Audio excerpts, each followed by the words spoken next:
Hello, నా పేరు స్వప్న అండి. మా పిల్లల్ని మేము ఇంటర్నేషనల్ స్కూల్లో చదివిస్తున్నాము. మేము ఇక్కడ 500 మంది పైగా పేరెంట్స్ గ్యాదర్ అయ్యాము. ఇష్యూ ఏంటంటే, మేము జాయిన్ అయినప్పుడు మాకు administration of the international school ఏం చెప్పారంటే ఎవ్రీ 3 yearsకి 20% పెంచుతామని చెప్పారు. కానీ ఇప్పుడు ఈ సంవత్సరం 10% పెంచి మాకు ఇన్ఫార్మ్ చేయకుండా 10% పెంచారు. ఏంటి అని మేము వెళ్ళి అడ్మిన్లో అడిగితే వాళ్ళు ఏమన్నారంటే, మేము ఆల్రెడీ లాస్ట్ ఇయర్ ఇన్ఫార్మ్ చేసాము అని అన్నారు. కానీ మాకు లాస్ట్ ఇయర్ దేని ద్వారా, ఈమెయిల్ ద్వారా కానీ వాట్సాప్ ద్వారా కానీ దేని ద్వారా కూడా మాకు కమ్యూనికేషన్ లేదు. మళ్ళీ లాస్ట్ ఇయర్ ఆల్రెడీ మాకు 10% పెంచారు, ఈ ఇయర్ 10% పెంచారు. ఏంటి అని అడిగితే ఈ ఇయర్ నుంచి ఎవ్రీ ఇయర్ 10% పెంచుతామని చెప్తున్నారు. కానీ అది మాకు ఇంటిమేషన్ లేకుండా చేస్తున్నారు.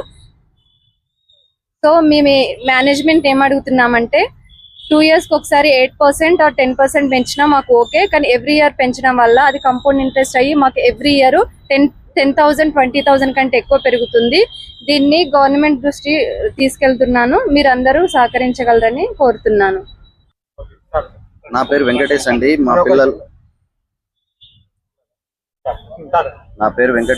మా పిల్లలు ఇంటర్నేషనల్ స్కూల్లో చదివిస్తున్నాను. పోయినసారి మా పిల్లల్ని ఇక్కడ ఇంటర్నేషనల్ స్కూల్లో అడ్మిషన్ చేసుకున్నాం మేమంతా. మాకు అడ్మిషన్ చేసే టైంలో ఏమన్నారంటే ప్రతి 3 yearsకి 20% ఫీజు ఇంక్రిమెంట్ చేస్తాము అని చెప్పారు. తర్వాత ఇప్పుడు నుంచి ఆటోమేటిక్ ఎవరికి ఇంటిమేషన్ ఇవ్వకుండా డైరెక్ట్ 10% పెంచేస్తున్నారు. ఇదే మాట మళ్ళీ నెక్స్ట్ ఇయర్ కూడా 10% పెంచుతారంట. ప్రతి సంవత్సరం 10% పెంచుతారంట. అంటే మాకు బయటి పరిస్థితుల్లో అందరూ మామూలు చిన్న ఏదో పనులు చేసుకుంటా ఉన్నాం. మనకు కూడా బయట మన ఏదైతే మనం వర్క్ చేస్తున్నామో అక్కడ ఇంక్రిమెంట్ లేదు. మా పిల్లలకేమో ఇక్కడ ప్రతి సంవత్సరం 10% ఇంక్రిమెంట్. అంటే ఇప్పుడు మాకు 2 పిల్లలు ఉంటే మాకు ప్రతి సంవత్సరం 30,000 ఎక్స్ట్రా వెళ్ళిపోతుంది.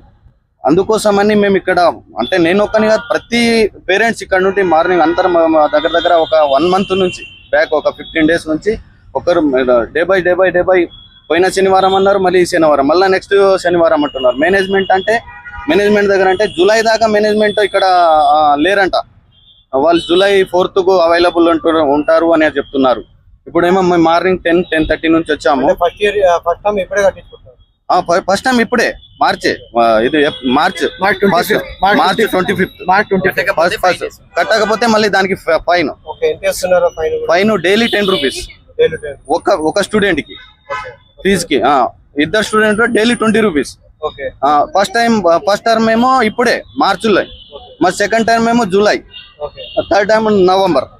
అంటే ఈ ఇయర్ స్టార్టే కాలేదు అసలు. మన ఎడ్యుకేషన్ ఇయర్ ఎప్పటి నుండి జూన్ నుంచి కదా, ఇది ముందే కట్టించుకుంటున్నారు ఫస్ట్ టర్మ్.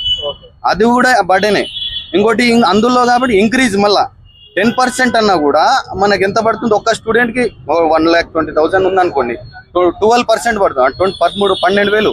2 స్టూడెంట్ కి 24,000 పడుతుంది. ఒక 3 ఉంటారు, 4 ఉంటారు, అందరు పేరెంట్స్ అలాగనే ఉంటారు కదా. ఒక్కొక్కరికి ఒక్కొక్క రాక ఫస్ట్ అన్నది ఏంది, 3 సంవత్సరాలకు ఒకసారి 20% పెంచుతామన్నారు.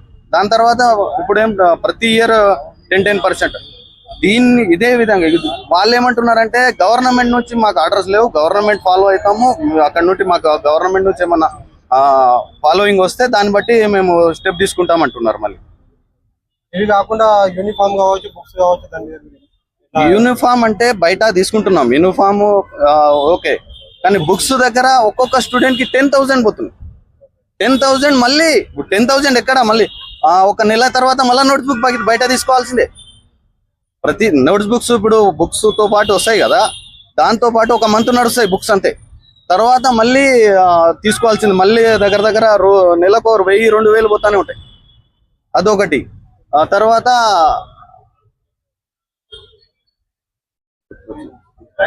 ఇవాళ మేము దాదాపు 500 పేరెంట్స్ ఇక్కడ గ్యాదర్ అవ్వడం జరిగింది. షేక్పేట్ ఇంటర్నేషనల్ స్కూల్ ఇక్కడ షేక్పేట్లో. సో అందరు పేరెంట్స్ ఏంటంటే ఈ సంవత్సరము ఒకటేసారి 10% ఫీజు హైక్ చేయడం జరిగింది. దానివల్ల చాలా పేరెంట్స్ ఇబ్బంది పెడుతున్నారు. ఫినాన్షియల్ స్టేటస్ అందరికీ ఒకటేలాగా ఉండదు. కాబట్టి అందరినీ దృష్టిలో ఉంచుకొని మేము ఇక్కడ అందరం ఇవాళ ఒక 500 పేరెంట్స్ రావడం జరిగింది. మేనేజ్మెంట్తో మాట్లాడడం జరిగింది. వాళ్ళు ఏం చెప్పారంటే, ఇప్పుడు ప్రిన్సిపల్ మేడంతో మాట్లాడాము, మేనేజ్మెంట్ ఇక్కడ లేరు, ఒక వారం తర్వాత మళ్ళీ మాకు టైం ఇవ్వండి, కాబట్టి అందరికీ ఒకటే ఫీ స్ట్రక్చర్లో ఫ్రేమ్ చేస్తామని చెప్పడం జరిగింది. కాకపోతే ఒకవేళ ఇది కుదరకపోతే తర్వాత మేము ఇక్కడ నుంచి డిఈ ఆఫీస్కి వెళ్ళి, ఎడ్యుకేషన్ డిపార్ట్మెంట్ తర్వాత అక్కడ మినిస్టర్స్కి వెళ్ళి పొలిటికల్ లెవెల్లో కూడా దీన్ని మేము తీసుకెళ్ళడం జరుగుతుంది. కావున గవర్నమెంట్ కూడా మా తరపు నుంచి రేవంత్ అన్న గారికి నా సత్య రిక్వెస్ట్ ఏమంటే చాలా స్కూల్స్, చాలా పేరెంట్స్ చాలా బాధపడుతున్నారు. కాబట్టి మీరు తక్షణం దీని మీద చర్యలు తీసుకొని ఎంబడే తక్షణంగా ఫీజు అన్ని స్కూల్స్ ఒకటే రకంగా ఫీజు ఉండాలని మేము కోరుకుంటున్నామండి. Thank you. కోసం మా ఛానల్ని సబ్స్క్రైబ్ చేయండి.